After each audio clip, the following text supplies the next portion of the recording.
Welcome into the Sports Game Podcast with Paul Catalino, the brand new 365 Sports Extras channel. Please like and subscribe.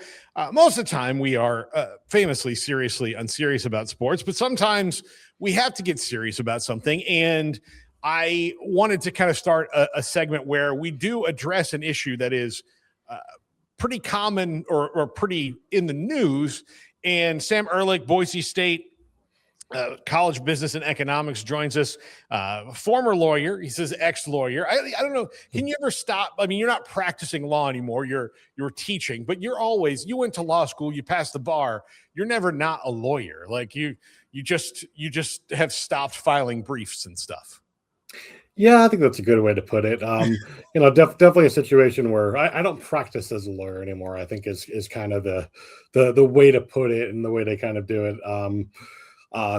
Trying to divorce myself from that old lifestyle as much as I can, I suppose. Yeah. I would assume, and I have a great many friends who are attorneys that, and they enjoy it, but like when they're not, like there is no more person who is more out of, like when you're on the weekend with an attorney than an attorney who's like, I am not reading a book. I'm not doing this. I have to unplug than that. So I understand like getting to the point where you can do what you want to do, what you've done here at Boise State, and you write about sports law. And given what's going on with Congress and the NCAA and all of these things, I thought it was good to bring you on and get from a perspective that it's not just my opinion on something, but the SCORE Act is DOA once again. Third time was not the charm. Now the NCAA's hopes hinge on a bill that would be in the Senate, which would be Ted Cruz, who's not very good at getting legislation through in his career. It's not really his forte. And Maria Cantwell, and there's still like a 10% chance this would even see the floor. What do you think is the future for congressional oversight or intervention in this now that the SCORE Act, I would say, is all but dead for good now?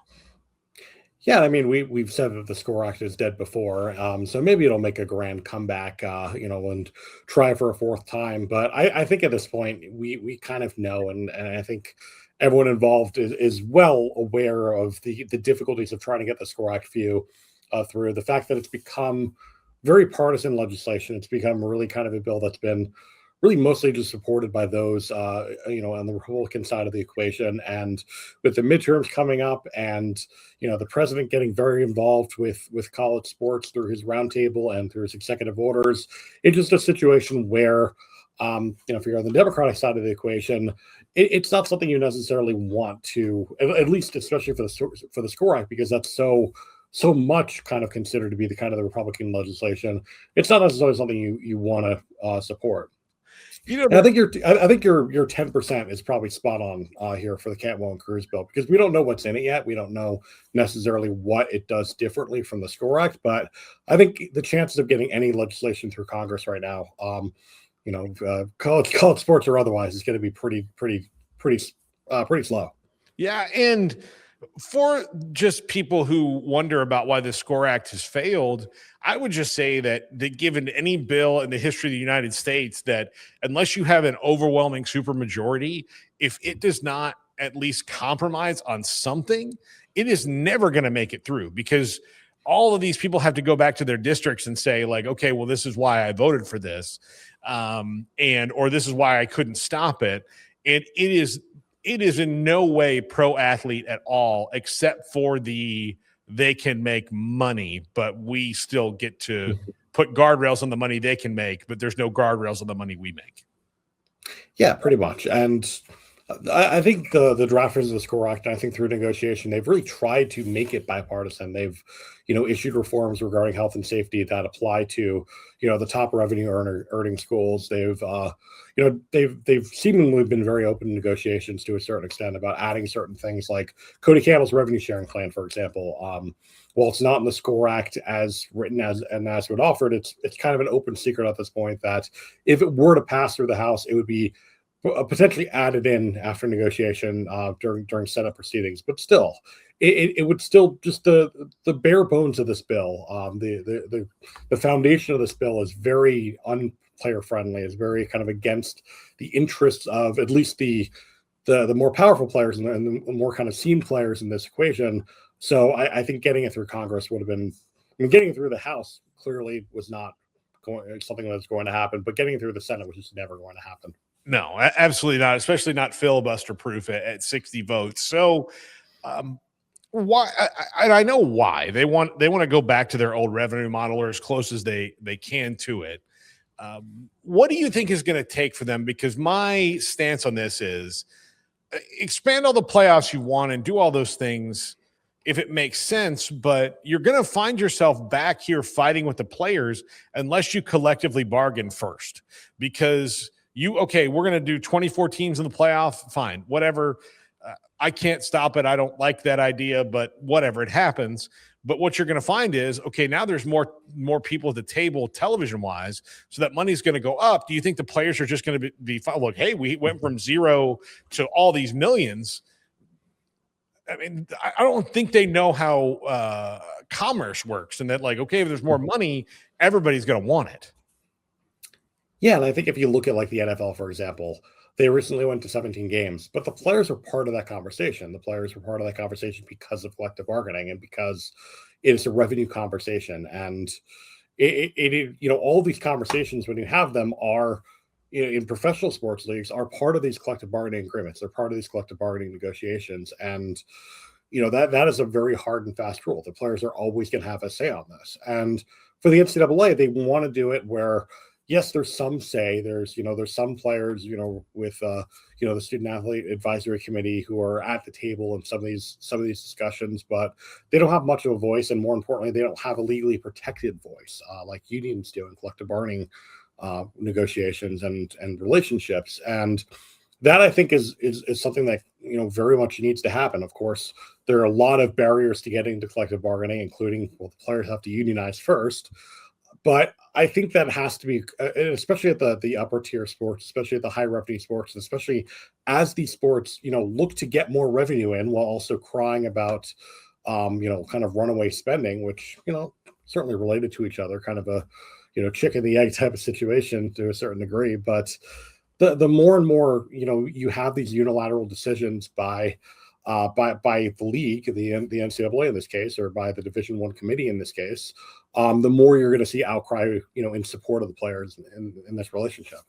Yeah, it's such a bizarre thing to me to have the NCAA in eligibility cases. They're winning. They're starting to get their way there, and I think that's because that mostly just makes sense. Like if you want to keep this thing, temporary, then you have to put some things on it, and then you can move on and be a professional athlete if you're good enough. And that's how it's always worked and been understood in this country. It's like, so that's nothing new. There's nothing exploitative about saying, look, for 5 years you can come here and do whatever you want. But after 5 years, like that's how long the contracts are. That's how long we do this before you go and have to be a professional athlete, because this is how college works. But to a certain extent, some of these lawsuits have been winning. Some of these plaintiffs have been winning, and have been able to show that as soon as you're introducing money to the table, that because it's not individual contracts, it's a broader we are making the rules and you have to follow them type of conversation. That's where antitrust law gets involved, and that's where a lot of these conversations about whether these eligibility rules are actually illegal get involved as well. Yeah, and I think that the leaders of college sports that are holding this back, I think they would find all this goes way easier. It's still going to be hard. Like, there's no easy way to do this. They should know that already, that the most easy hard way is just to admit, okay, encourage the players to come to the table, open it up. I don't know why they don't reach out to the NFLPA or the NBA Players Association and say, would you be willing to create a wing for college athletes in that, especially with college basketball, where you've got guys going to the G League and coming back and all that. I think that's something they really need to consider, just so that there is some rules and sense when it comes to that. So all these guys aren't in court every time that their basketball career doesn't work out. Yeah, I don't think that's a bad idea at all, and I think it's something where the NBAPA or the NBPA and the NFLPA, they already have kind of this reputation. They already have the infrastructure. They already have the organizational potential to be able to step in here. And I think it's a situation where I think the biggest challenge for a potential players union in college sports is how do you define it? Because if it's too broad, if it includes every college athlete, well, first of all, the NCAA is very much not going to want to go for that, because that would involve, unless there's a change in federal law, which I think we're seeing is probably not going to happen. Mhm. Then you're going to have to consider them employees before they can unionize and collectively bargain. That's the way U.S. labor law works. And the other problem, and the other issue with it is for the players. The more varying voices, the more distinct voices you have in a union, the weaker that union is, because you're not able to sit down and say this is exactly what we want, because there's a lot of people who want very different things. The more narrow you can get those, if you have the NFLPA that's organizing a football players union, if you have the NBPA who's organizing a basketball players union, or if you have a new organization, maybe using some of those resources, having a good relationship with those professional unions that are having their own union as well, it could be significantly more powerful and something that is a lot easier to negotiate with the NCAA on. Yeah, I would think it could be a lot like SAG-AFTRA or something like that, where Yes, there are I've written on that actually. yeah, there's a different, like, you can do it and like, okay, now SAG-AFTRA's together, but forever they weren't. And Mhm. you can have your basketball and your football, and then you can have your non-revenue sports maybe collectively bargain together, because that would give them more strength in numbers, as opposed to, like, numbers as far as members, as opposed to where the strength that the athletes have would just be in the revenue that they generate.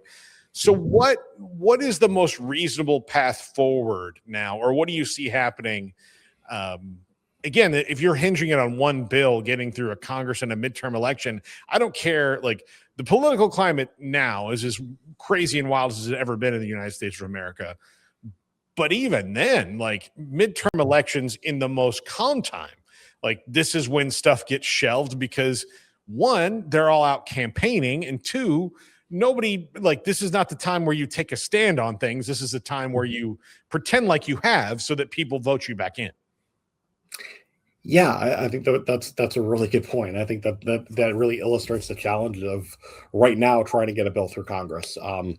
It and that's not to say that like it would be easier at any other time. I think we've seen it wouldn't be easier in any other time. If it was easier outside of the midterm election context, then well, it would have gotten passed last year, right? Because Mhm. 2025 we weren't dealing with a midterm election, and they still couldn't get the SCORE Act passed. It just a situation where this bill or any other bill like it, there's just too much ground between the two sides of the two sides of this negotiation to actually be able to bridge it. And we'll see what happens with Cantwell Cruz. We'll see what happens if those two, who are very, very distinct in terms of their political positions, are able to come to a deal here. And maybe that'll be something that does bridge the gap, but that remains to be seen. And as far as the question about like what is the reasonable path here, I think collective bargaining is something that could work if it's something that you can figure out the legality of, figure out the state law employee part of it is a really big issue, trying to figure that out. But there is the potential of having them be employees of the conferences, for example. And I think the SAG-AFTRA model that you mentioned, and that like I mentioned, I've written about with my field colleague Joe Sabin.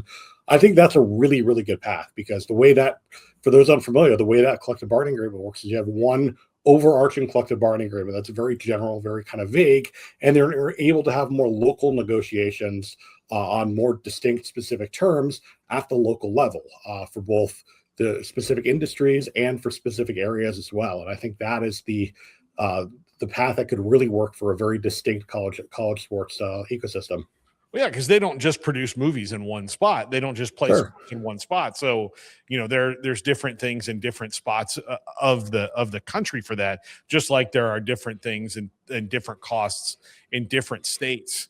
Uh, but I mean, obviously they can't agree on anything. The four major conferences, that's a No. problem. But they're not going to until they start opening themselves and saying, "Let's do this," and then open that door. The other problem that oversees this is the CSC is also falling apart at the same time from the House settlement, and they're trying to figure out how this all works.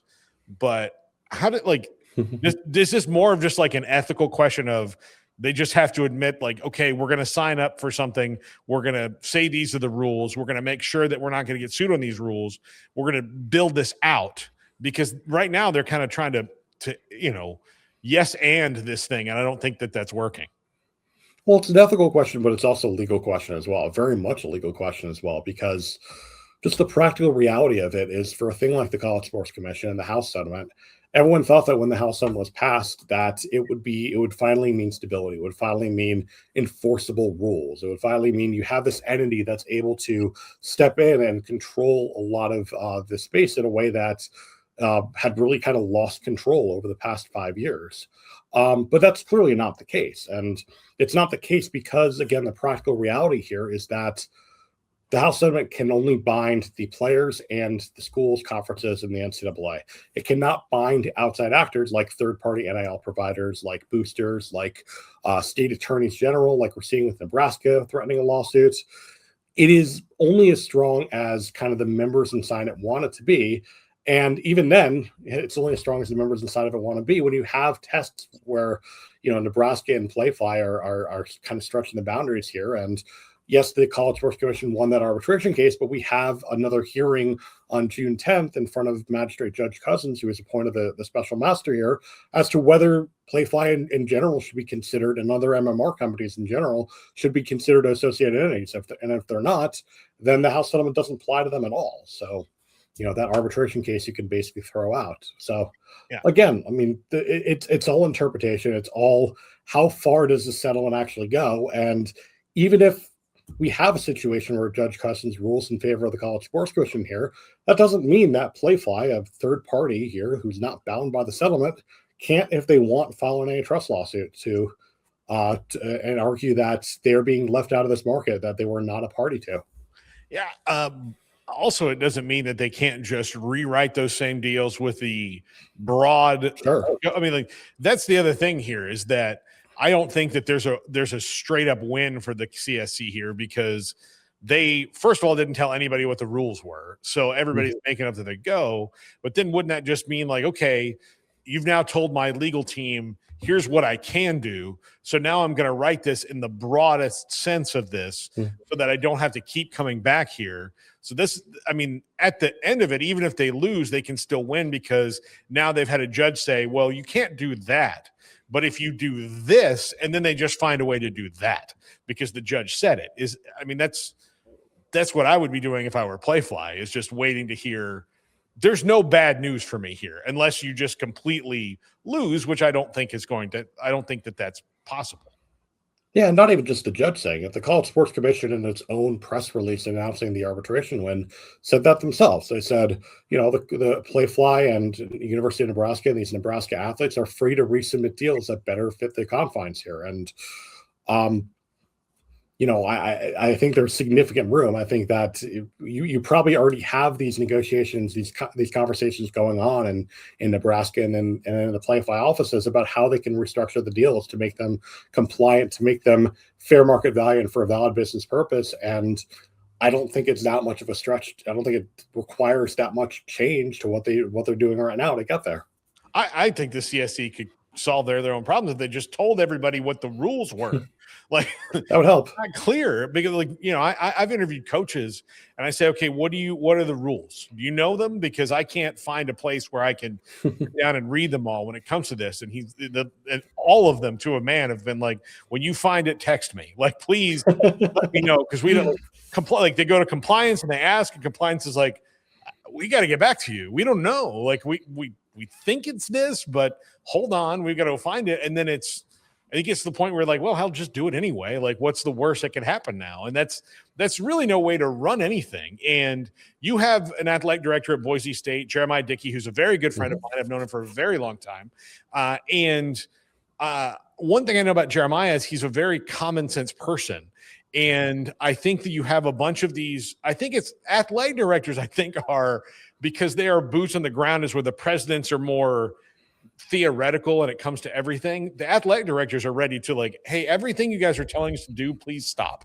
Like, this is not working. Can you give us something that's functional? Because they're just having to run around like raise money on this side and then go deal with rules on this side. And somehow the raising money part got easier than the rules part. And I don't know what like went off track that made that happen, but now it's just, they would rather just like, tell me what the rules are. Let's work on what those rules are that everybody can agree to. And then let's move forward and not put me in this chaos where I have to go ask somebody for millions of dollars and then turn around and then they might be like, hey, you know, all the money you gave me, hold on a second. We've got to like, you know, bend this a certain legal way. They hate that. They hate it. It's not what they got into athletics for. Absolutely. I mean, all that is 100% true. And that's why I think you see, or I know you see the athletic directors, including JD here at Boise State, being the first one saying, we need to go to collective bargaining. This isn't working.